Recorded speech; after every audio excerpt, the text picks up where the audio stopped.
Welcome back to Europass Teacher Talks with Susan Galliano. Today, we are going to be talking about artificial intelligence and compliance in the European Union. I have a very special guest who's going to be with us today and is going to help us navigate this new world of EU compliance. Her name is Veerle Ponnet. She is an educator and an AI strategist, and she is spending a great amount of her time dedicating herself to helping schools to integrate artificial intelligence effectively and ethically. And she is a course director at our Ghent Europass Teacher Academy in Belgium. She also is a UNESCO and TEDx speaker, and she has worked with schools and institutions across Europe and beyond, and is really a rare gem for us. So I am very excited to have her with us today, so she can talk about how she is trying to make this EU AI Act a bit more user-friendly for us schools. And I would like a very warm welcome to Veerle. Welcome, Veerle. Thank you. You got impressed already. I haven't even started talking yet. I just having a conversation with you the other day was Yeah. so enlightening and eye-opening for me.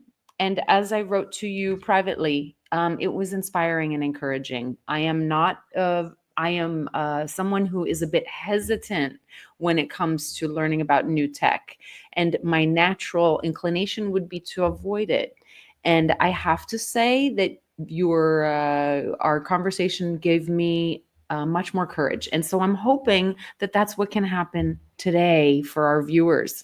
Yeah. And so let's just start off. What would you like for our audience to know about you? How is it that you are here today to talk about this really important topic, Veerle? Yeah.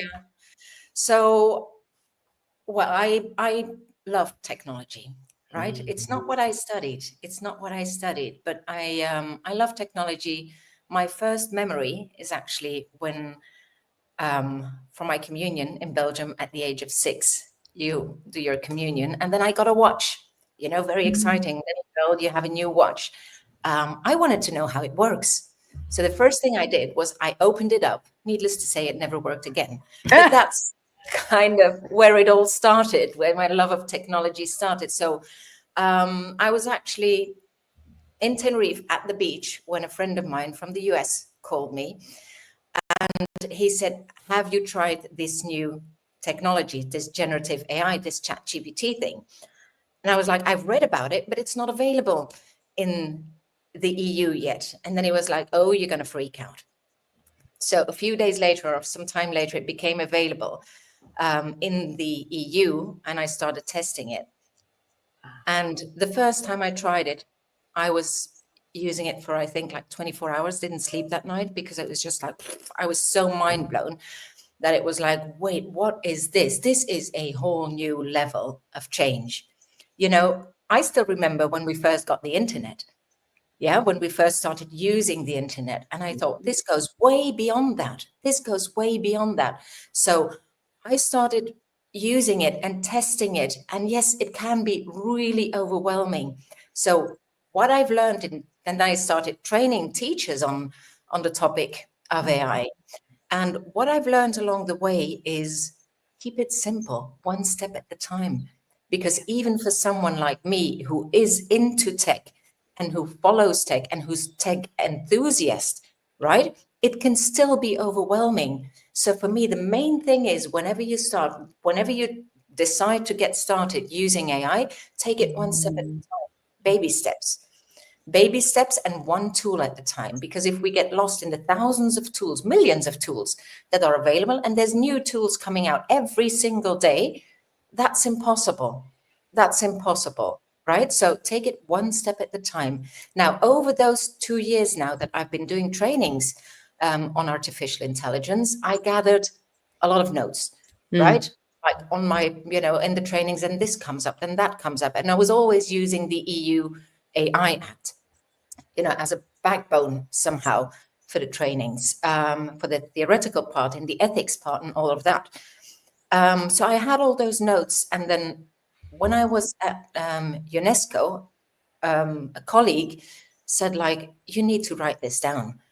Yeah, you need to write this down. So I started gathering all my notes and just like started putting them together in a book. Oh, Basically, a linguist. I'm a language person. And why I'm so excited about AI is because generative AI are large language models. So I yes. can actually do something with that. And what I thought was necessary, same as you said, people get overwhelmed by technology. If you're not very much a tech person, then you won't even get started because it's like, okay, this is all too techy for me. The thing is, it's not really technology, it's language.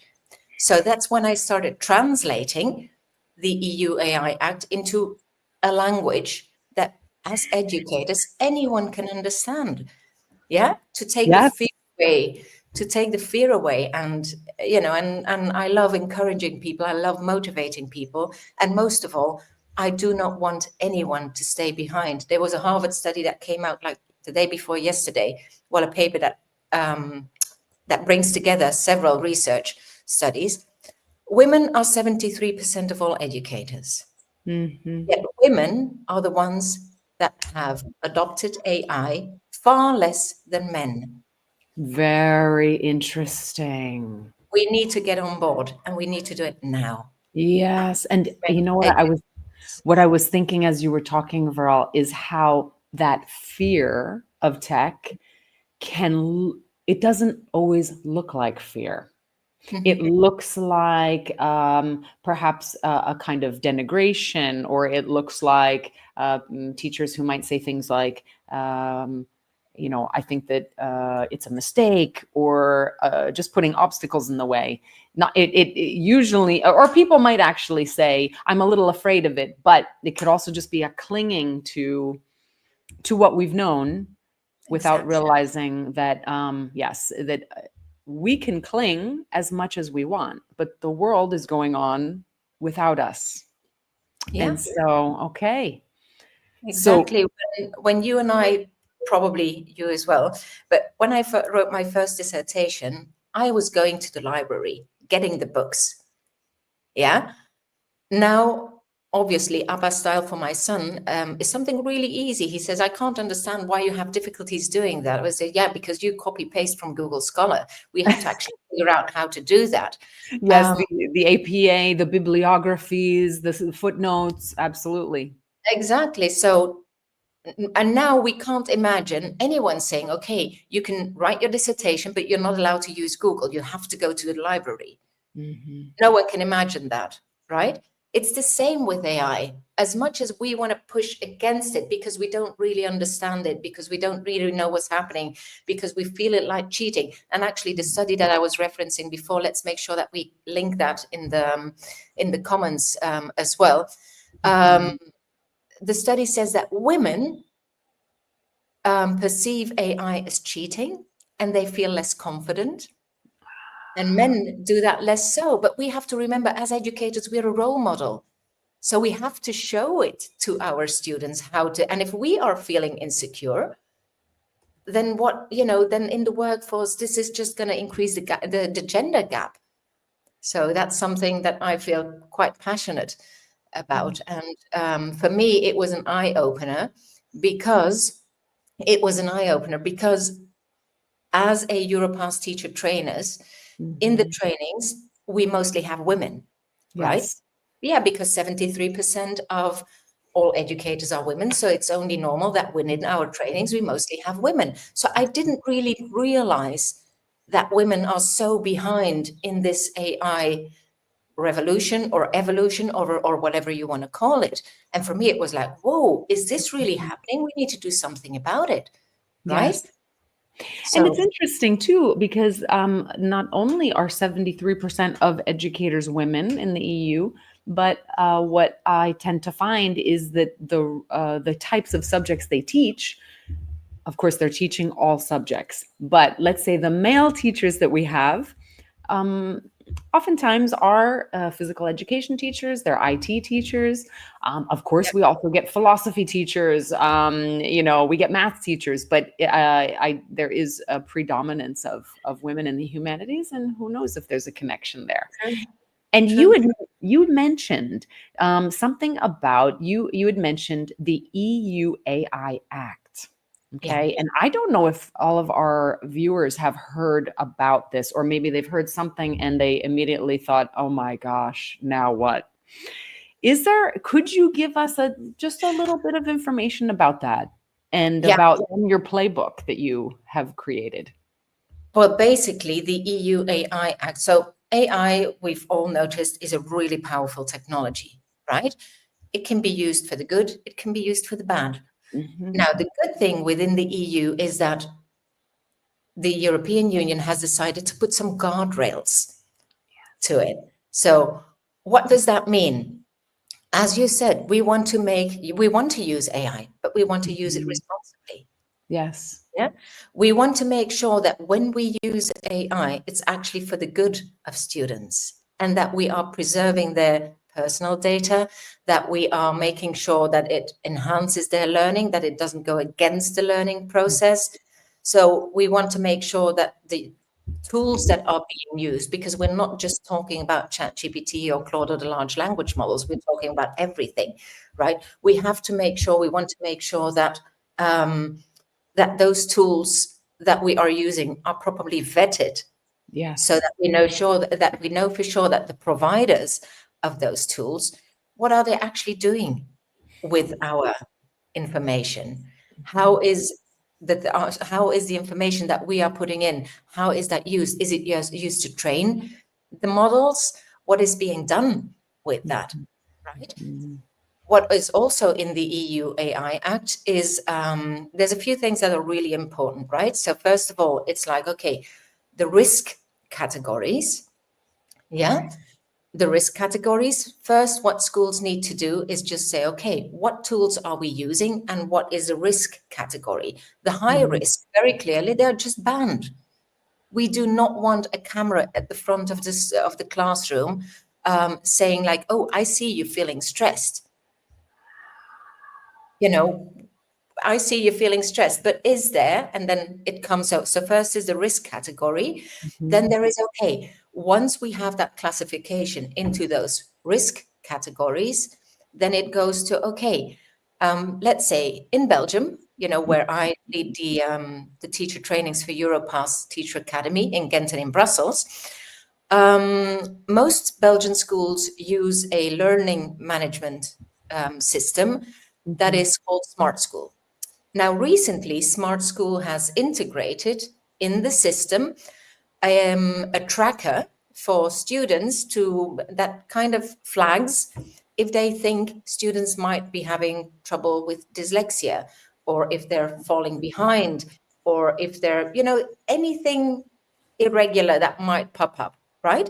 So the AI that is built in within Smart School tells the teachers like, notification coming up, there's a student that might have an issue. Now, this is done by AI. Yeah. Does AI know that child's parents are divorcing, for example, Mhm. Mhm. or that the student's grandmother just died, or Mhm. that it's a student who has arrived from Ukraine or whichever country and has only just integrated in Right. our school system? So there needs to be human oversight, right? And what the EU AI Act says, okay, first of all, the provider, we know that Smart School has AI there.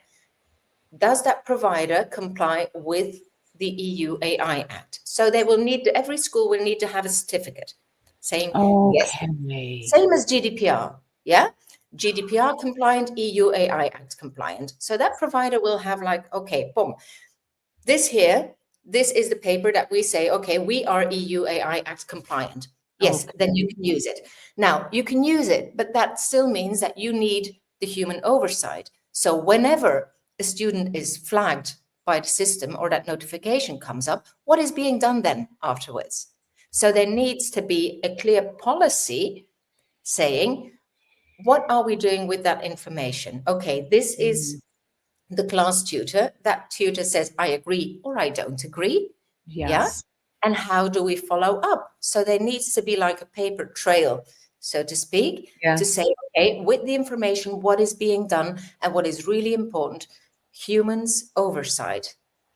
A human oversight, which means that and that is within the EU AI Act, that says it's always going to be a person who's Mhm. making the final decision about that student. Yeah. So Very basically, it's clear. all regulation that says, okay, we need to classify the information or the AI that is being used. We need to make sure that everybody knows what is being done. You know, that that everybody knows that AI is being used within Right. the learning management system in this case. That means school direction, teachers, students, and parents. Everyone needs to That know. transparency. Mhm. Exactly, the transparency Mhm. there as well. Yeah. And then there's the human oversight saying, okay, what are we doing with this information? How is it being, what are we doing with this information? How are we treating the information that is being given to us by Right. AI somehow? Yeah. Okay. And that's what's in the act, actually. That's everything that's in the act. It is a legal document. Why is the EU AI Act so difficult? It's 143 pages of legal language. Mhm. You know, people, especially overworked and underpaid teachers, you don't really feel like getting into that. No. Don't really feel like getting into that, and you start reading it, and I think I must have read it 50 times, some Yeah. parts even more, because you don't really understand what they're trying to say. Mhm. So you need to understand it, you need to translate it, and then most importantly, this is the EU AI Act was written for everything, Yeah. businesses, schools. Right. Yeah. So what is relevant for us at schools? What is relevant for us as schools? What is relevant for us as educators? That Mhm. is really important as well. So you need to like kind of extract everything that is relevant for us. And really, all of that is common sense. But we all know that common sense is the least common of all senses. Ain't so So common. That's it's right. like, okay, what do we do with this? What do we get out of it? And then just like it's not as difficult as it sounds, or Oh, as it. that's music to my ears. Yeah, And you having read the EU AI Act, which is quite a mouthful. Mm? no. And you reading it 50 times, and that somehow you took one for the team, as we would say, that you dedicated time to this. And then what I have appreciated is that you transformed this into a language that well, first of all, you condensed it into what schools need, and in a language that is, of course, much more accessible and encouraging. And so, what can you tell us about this new publication of yours? Well, as I said, like this was really because this colleague of mine said, well, you need to write this down because Mhm. when you talk about something a lot, Yeah. and when you see the look on people's faces and say, oh, she's going on it, she's gonna go at it again, and I'm like, okay, I need to shut up, because when you're passionate about something, you just keep talking about it. And sometimes it might be motivating and encouraging to people, but sometimes you just bore people to death, right? But it is important. It is important, which is why, and you do feel passionate about it, which is why you want to keep sharing it. But then Yes. there comes that moment when you talk about it and you realize that you or I have read it 1,000 times. Uh-huh. And then you realize that, wait a minute, there comes a moment when you say, like, wait a minute, I'm explaining things, but people are not getting it, right? People are not getting it, not because they're stupid, just because everyone has different kinds of interests. And it's like, not everyone, it would be a really boring world if everyone had the same interests, Mm. right? So it's like, okay, I am interested in it. I do love this. And I Yeah. want people to know why is it's important and how they can use it. But then you realize when you talk about it, when you know a lot about a certain topic, and then you don't realize anymore when what you know and what other people don't know. I think So they call that the curse of knowledge that a lot of us teachers have, that we know a lot and that we're already starting to talk about it from a certain level without realizing, yes. And this exactly. is where your playbook And comes that's in. when I said, like, okay, let me regather my notes and let me put them together and let's start. It was a really interesting exercise for me, but it was like, okay, let's take it back from the start. My first notes, what did I write down? What was difficult for me? Where do we start? And what I really want is for everyone to say, okay, what the hell is this about? We know that we need to be compliant by 2026, August 2026, because then there might be fines, stuff like that. But what do we have to do now? Mhm. Where do we start? So Yes. it's like, okay, first of all, an explanation. What is it about? In simple language, because you don't want to use the tech language, because then no one will understand. What do we do when we don't understand? We just switch off. We read the first Absolutely. 5 lines. We read the first 5 lines, and then we leave it to a side and say, I'll continue in another moment. And that other moment never comes, right? So, so it's basically like translating what is there, what is important for us as educators, and very clearly, step by step, as a school, as a Mhm. teacher, as a tech responsible person at the school, just like very simple, break it down. What are the steps to be followed for us as a school, as a community, as an educators community, to Mhm. be compliant with this EU AI Act? And when you break it down, it's not that difficult. It's I would I think we have some visuals to accompany this. Would you like for me to share you prepared something for us that could be actually make it really easy for all of us to even imagine what this is like? yeah. So first of all, as I said, the EU AI Act, when? So it first got into the first the first part of the act actually became like well, let's say mandatory now, Mhm. February 2025. I had to think which year it is. I know. Anyway, Tell me about it. so which there's no checkups on that. Nobody is going to be saying, okay, what are you actually doing? It's just for us to know as schools, okay, which tools are we using and Mhm. where on this risk category, which we will see in a bit, are they? Okay. Um, well, why? We've talked about that. Why Yeah. is just because we need to make sure that there's transparency, that there's human oversight, that we are not using the high risk, and most importantly, we need to make sure that we know how to use it responsibly for the good of students, not against them, That's right? right. When first phase was February 2025, and then it goes on full compliancy by August 2026. Okay. Then we need an AI strategy and we need an AI policy. If you want to go on to the next slide, yeah, why does it matter? Why does it matter? We need the students, we need our teachers in the school team, we need our educators to trust us. Mm.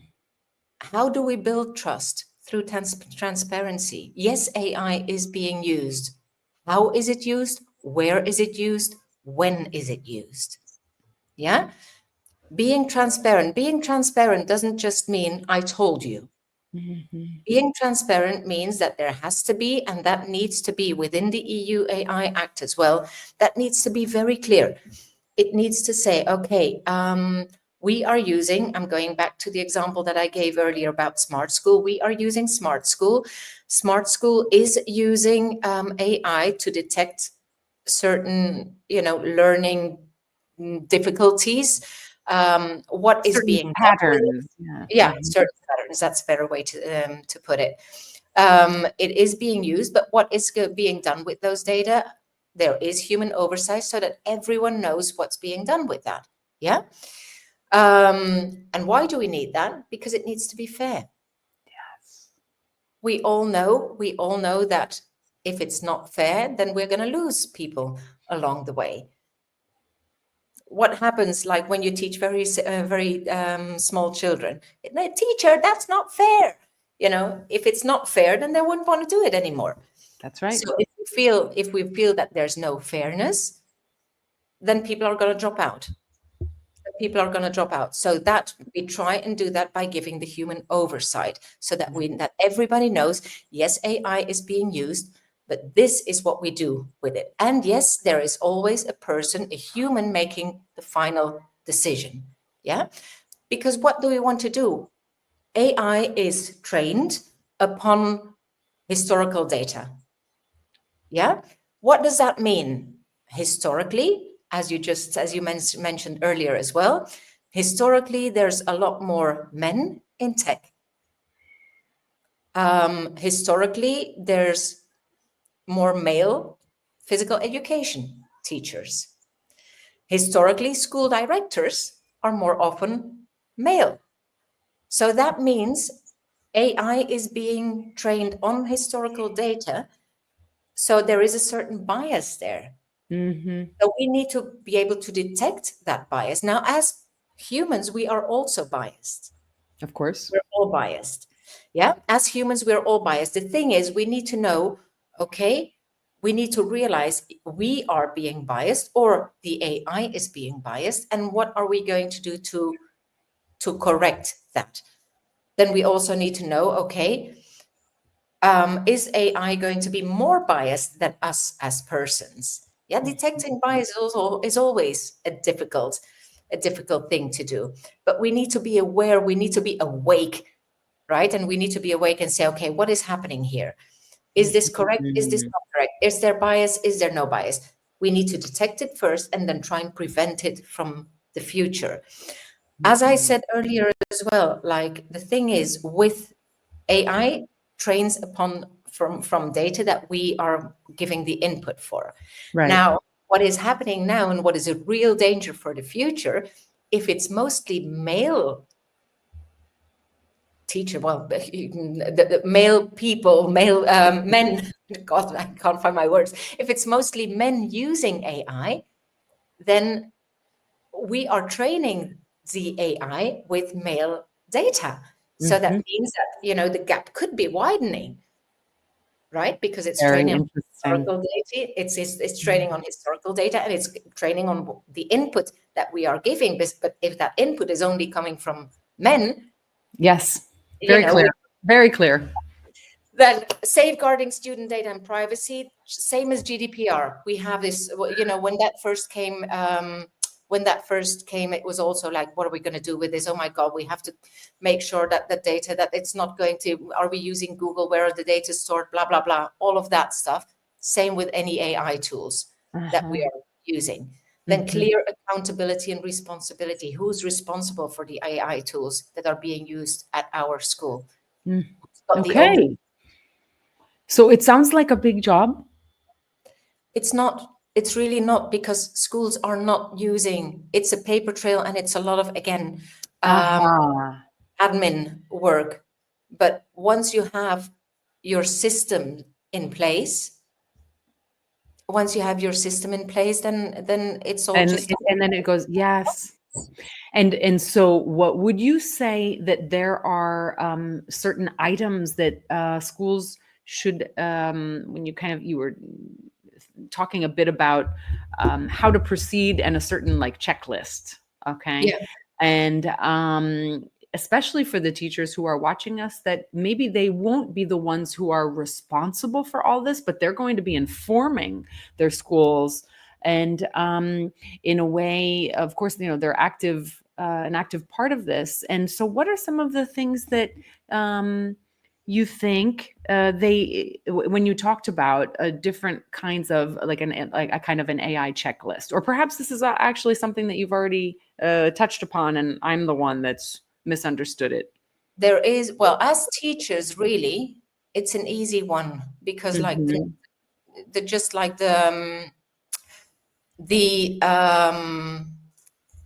so as teachers, really, it's an easy one, because what we do as teachers is we use the large language models. Exactly. They are Hmm. low risks. Okay. Those are low risk. Okay. So we don't really need to worry about that. What we do need to make sure is that we do not give the AI specific information with a name, saying, I have trouble with that student, and we put up the whole diagnosis or whatever. Exactly. Uh-huh. Uh-huh. We have to make sure that that cannot be identified or linked to a person, I right? see. Mhm. Yeah.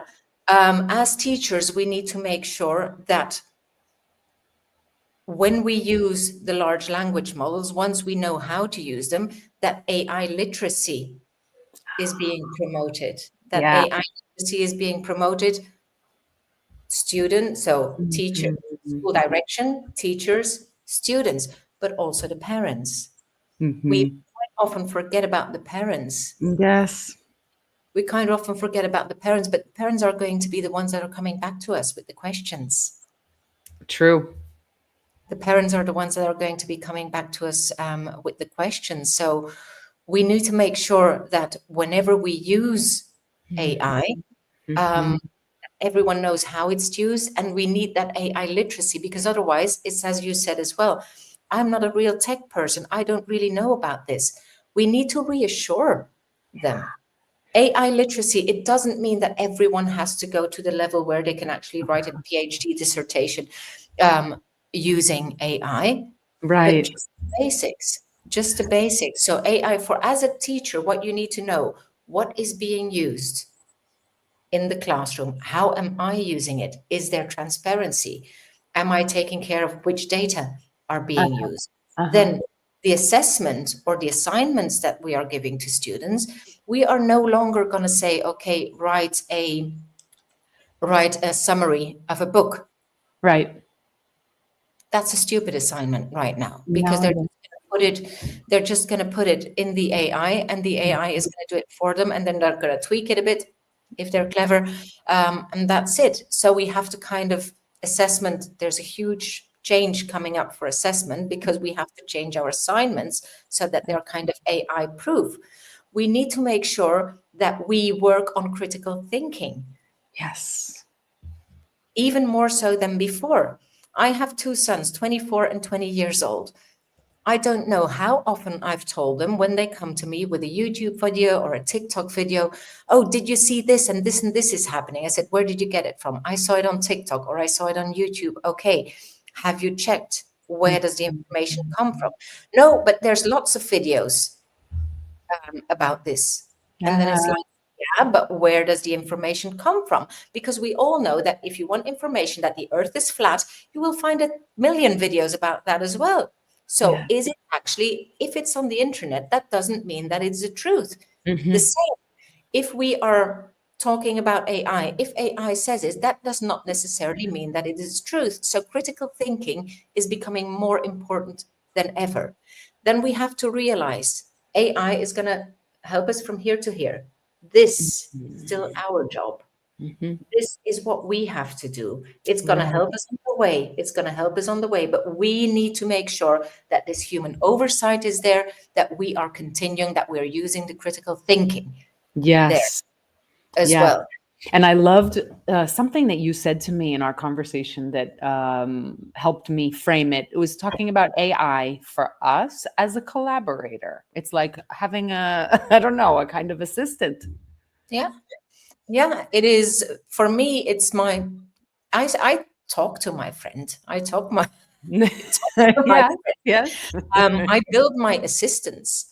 It's like, Mhm. okay, now I'm working on whatever topic I'm working on. And I just say, okay, I need to, whatever, I need to do a workshop about this and this and this. This is the information I already have.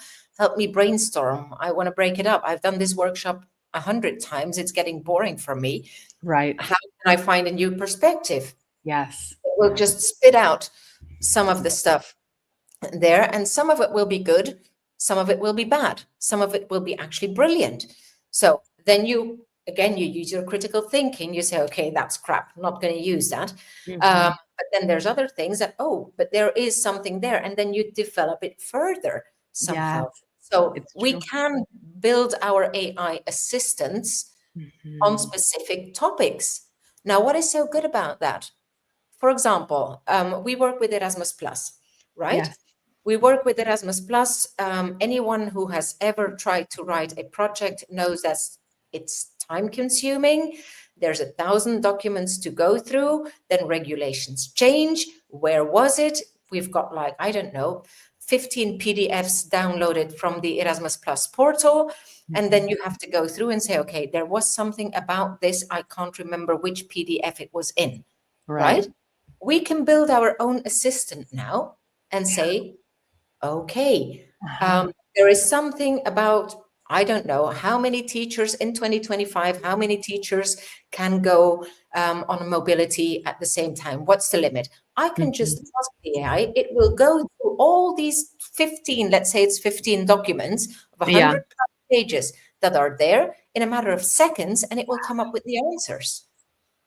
it's true. Because I don't know about you, but I read those 15 documents, and by the time I've finished the 15th document, I don't know what was in the first one anymore. No. And I certainly don't know where I can find that information. No, no, no. It doesn't. Then it's like, where did I see that? Yeah, Yes. It's exactly. So it's a research assistant, mhm. but as I said, assistant, it's not going to take over the job Yes. from No, us. but it really kickstarts our thinking, and just in the same way that we might have a colleague or someone that we bounce ideas off of, Exactly. and sometimes they have some excellent input to give us. Sometimes they say things that you're like, okay, you think I didn't already think about that? And then you have some people who actually it seems like you spend more and more time just trying to make yourself understood, and it's a what I mean to say is you don't necessarily come away from that with a lot of good ideas or interesting directions to go in at the same time. And with AI, if we know how to prepare our prompt, if we know how to ask the question, which seems to be the skill that we really need and that we need to learn more about. Look at, I just saw your eyes light up. Tell Yeah, us. Well, give us some, yeah. because it's an interesting one. It's an interesting one because there's some research, for example, that says it gave students, I can't remember what the topic was, but let's say solar system, right? Mhm. And the students were said, okay, write an article, one page, whatever it was, about the solar system. So we had the group of students that was just say, AI, write a one-page article about solar system. Yeah. Yeah. Then copy paste. Okay, done. I can Uh, go skateboarding or whatever it is I want to do this afternoon. Then there was the group of students that said, okay, I know about prompt engineering. I know about prompt engineering. So I need to get a really elaborate prompt and I need to like work on it. So they went spend a few hours on getting that prompt right.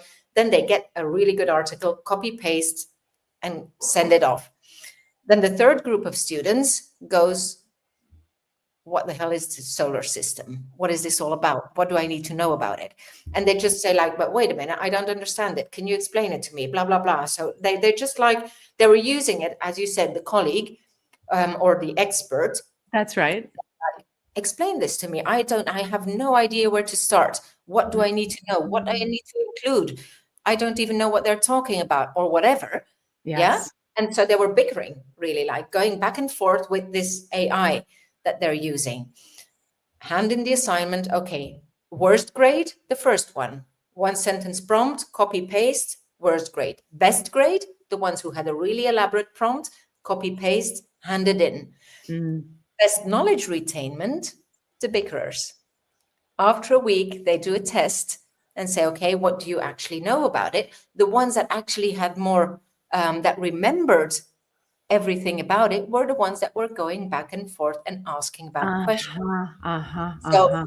yes, it Fascinating. is about writing a good prompt, but it's also being able to refine that prompt and just like giving the feedback and saying, okay, I just asked one page article on solar system. Yeah. It Mhm, comes up with something. It says, this is crap. I don't mhm, need this. I need mhm. something else. And you go back and forth and you need back and forth and you say, explain this to me. Make this more detailed. I want to know more about that. I actually need to include this. Yeah. Yes, that's a very helpful way to think about it.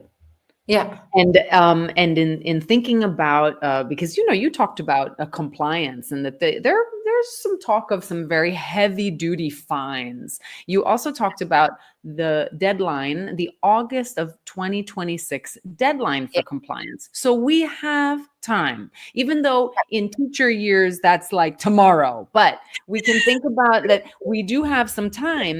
And if you could give our listeners just an idea of a timeline that they could aim towards, and if you could also give us an idea on how to not get overwhelmed, what would be your suggestions on how to um, get to know some of these tools? Because we have to know these tools in order to also encourage our students with the creative thinking. So, yes, first Yeah. off, what kind of a timeline would you suggest? And do So, you suggest in your handbook? yeah, exactly. So right now, what we have to make sure is that we do an audit of the tools that are already being used. Yeah. As I said, medium, high risk is completely banned, which I do not think Mhm. are used in any of the schools in the European Union. Yeah. Mhm. Medium risk, medium risk are those tools, as I said, with Smart School, that are helping with the detection of certain learning Patterns. Mhm. patterns exactly in the at the school. So those are medium risk. So we need to make sure that we have that compliance piece of paper from the provider. We Yeah. have to make sure that there's a paper trail for every time that the notification comes up, and we need to make sure that there's transparency there as well. Perfect. The difficult one is going to be AI literacy. Yeah. First of all, to put everyone at ease, there's not going to be any checkups till August 2026. Okay, that's the Mhm. deadline. There's not going to be fines. There's not going to be any checkups until that date. And Yeah. even then. Mhm. And Mhm. even Mhm. then, we never know. But anyway, yeah. What was I going to say? So Got lost there. basically, I was thinking like in order for people to prepare for it, Yeah, what would you say would be a good time, for example, for them to like start documenting what tools they're using? that's now. Okay. That is now. Start documenting the tools you're using. That is right now. Then we need a strategy. Yeah, we need a strategy to say, okay, what are we going to do and how are we going to do it? Mhm. For a school, it's not the same as with a huge business. There's not that much, but we just need to make sure, just the same as with GDPR, which seemed overwhelming at first, and Yeah. it's still a bit of a pain in the ass now, let's be honest. But there needs to be that same kind of paper trail for everything that involves AI. Yes. Yes, so we need to set up that strategy. We need a clear policy. Now, in the book, I just give templates for all of that so that you can just tick off the boxes. That you can just tick off the boxes, because we all know if you have something like that, we need to be compliant by Uh-huh.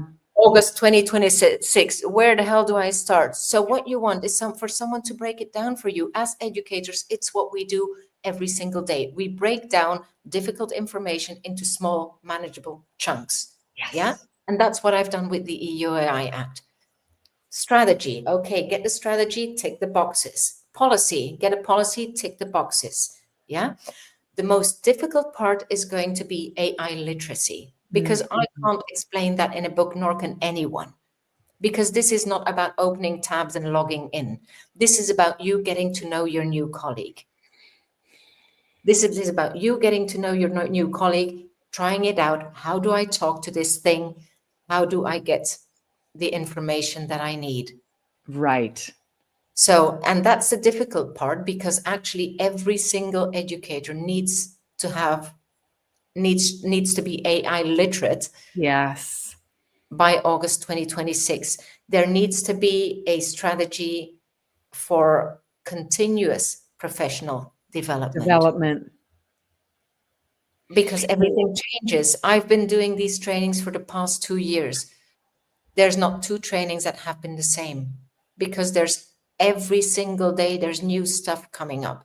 The training Exactly. that I designed 2 years ago, yeah, because I was the first one for Europass Teacher Academy to design an AI literacy training. At first, they thought it wasn't going to be very successful, because it was something new. I think it's probably one of the best, that most people have enrolled in over the past 2 years.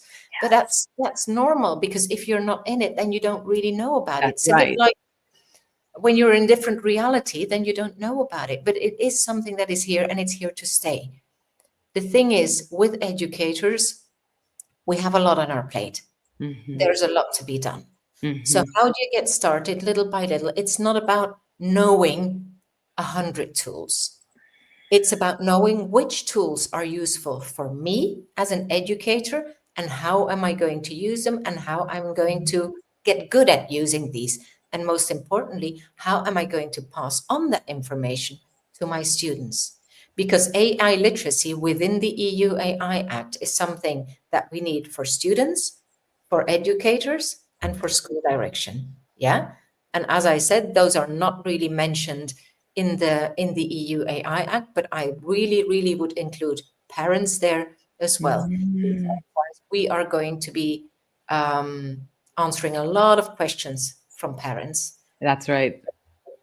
So it's best if they just, with the transparency, they know, okay, we can organize like small, online training so they know what are we doing with this, how are we using it, what exactly is it Yeah. doing. And then we probably save ourselves 100 emails from parents to be answered. Hopefully they will show up. Yeah. And we could pre-record them and just spam them with this information. And I also, it was something that you told me that was very helpful, and I think lots of our listeners and viewers would find this helpful, is the idea that we can get to know these different tools on our own. Okay, that sometimes, of course, a good solid training that needs to be updated over time. But what you said was just spending a few minutes a day. Would you like to elaborate on that? Yeah, it's so what I found most useful, or what I've seen that's most useful for teachers within our trainings. We mentioned it earlier. Teachers are overworked, underpaid. They don't really have. Why don't they get started with AI? It's just because they Mhm. don't know anything about it, and it's just like, okay, that's a very high mountain to climb. Yeah, I'm not going to do that today. I'm tired. I just prefer Yeah. to go out and have a walk, and rightfully so.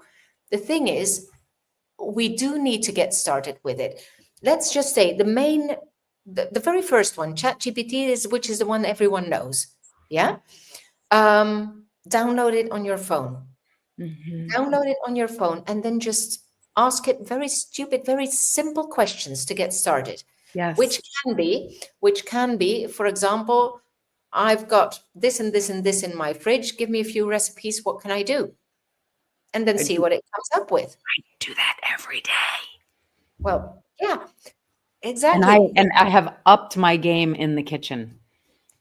The- Then there's another thing that, let me just get my phone. When there's like a button right here, like Uh-huh. the audio, and I'm just like the audio button that I just pushed. But anyway, there's the audio button where you can just talk Talk to to it. ChatGPT.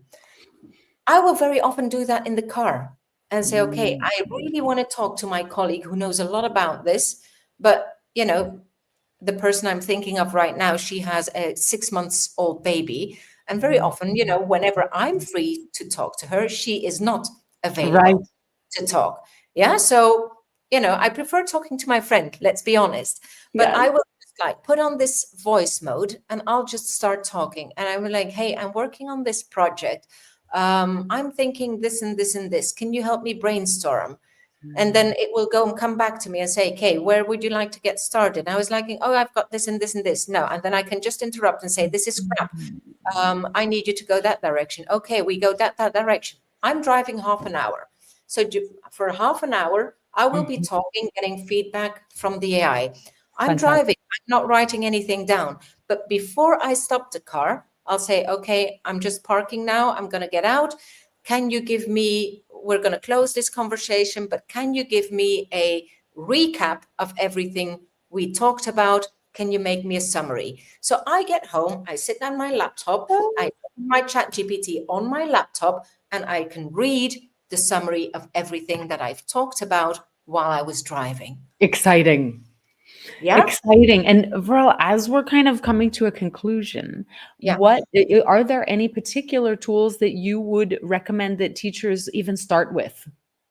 Yeah. So the first one, as I said, ChatGPT is like the main Mhm. one, right? Mhm. Now, ChatGPT, especially in different languages, is going to sound a bit robotic when Mhm. we go to French or German, Italian. You know, it might sound a bit, it sounds a bit square somehow. Mhm. So then language or creativity is better within Claude.ai, Claude. Mhm. which is also a large language model, So I go from ChatGPT to Claude. I always combine them. I don't ever Uh-huh. use just one AI tool. Okay. Yeah, Just like we don't always just go to the same person for feedback. exactly. Mhm. Exactly. So I'm just, okay, let's get started. Usually my starting point will be ChatGPT. Mhm. Then I might go to Claude. But let's say I'm starting some research on a new topic that I Mhm. become really interested in. Mhm. Then I will go to a tool that was made by Stanford University. It's called Right. Stanford Genie, and we'll make sure to link all of Called them. Stanford? Stanford Genie. We'll That's make sure right. to link all of those in the comments.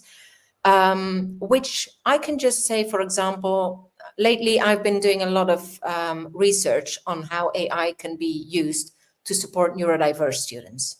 Yeah, I can just go to the Stanford Genie and say, okay, what do you know about AI and neurodiversity and the Mhm. intersection? Yeah. I studied educational neuroscience. I'm really interested in how all of that comes together now, Mhm. right? Because we're talking about neurological networks, and basically that's what AI is as Right. well. But I want to get started on this. So I will go to Stanford Genie and say, okay, write down what do you know about AI and neurodiversity? And it will give me a Wikipedia article. Right. Now, Mhm. the thing is, this is Stanford University developed. So we know it's reliable. The Mhm. good thing is that within this Wikipedia article, I've got all the research linked, which means I just then have a complete library of articles of research that I want to say, okay, this is interesting. I want to read this. This is interesting. Yeah. Read this. Yeah. Because if you go down the Google rabbit hole, you know that you lose a whole day trying Oh to my look. gosh, yes. Yes. That's right. Or people will, even if you're speaking to, our human collaborators, and they might say, I know I read an article, and there's a lot of research coming out, but how do I find it? So this is Exactly. amazing. This is next on my list. Stanford That's a Genie. really great one. And then obviously Mhm. start using, lots of educators use Canva because they have a free educators account. There's a lot of AI tools within Canva. Yes. Start using those. Lots of educators use Padlet. There's a lot of AI. Padlet and Canva are two tools that are very often used by educators that have, they've invested a lot of money Mhm. into integrating AI within their tools. Start Yeah. using those. You know, watch a few tutorials. And as I said, very important, 10 minutes a day. Try Yeah. it out. Yeah. Take it one step at a time, baby steps. And I do promise that you will get excited about it, because Yeah. the first thing, it's talking to a new colleague who's supposed to be an expert in something. Yeah. Right. Talk to them 3 sentences and you say, okay, I don't know how much of an expert that person is. But then you get to know them. Then you know get to talk to them, then you know that they're actually maybe a bit introverted, and then you need to take it from another side. That's the way you have to do it with. That's the way you have to do it with AI as well. Learn how to talk to them, get to know them, get to know them. Excellent. I love it. And I will tell you, when you were talking about neurodiversity, something that I immediately tried, and just want to give a little courage to anyone who's listening to us. And if you are getting anything out of this, just please, please think about sharing this, press like, subscribe to us. And one thing that I will share is that I'm very interested right now in how to design more inclusive let's say curriculum, more inclusive, Yeah, just even lesson plans. And it was really helpful for me to look at something I was teaching and actually ask Claude a bit about, okay, so how can I think about, I might have, learners that have this kind of an issue, this kind of an issue. How do I start the lesson with diverse needs in mind, instead of retrofitting my lesson yeah, to accommodate? Of course, we're still going to yeah. need the human oversight of accommodations, of individual accommodations, but and this will be, I'll be talking about this on my next actually, by the time you and I are published, I'll have already talked about UDL, Universal Design for Learning, Yeah, and in talking about kind of how we can use AI to help us with this, yeah, and save time that, it's honestly, this is not time that we need to spend on constantly trying to squeeze out of our brain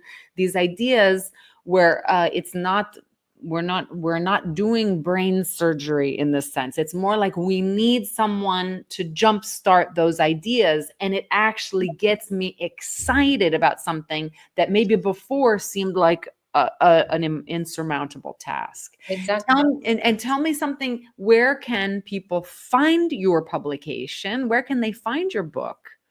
Well, Um, just on Amazon, maybe I think I've got one slide that has the title because I will put that that's immediately. and it's basically it's on Amazon. It's on Amazon everywhere.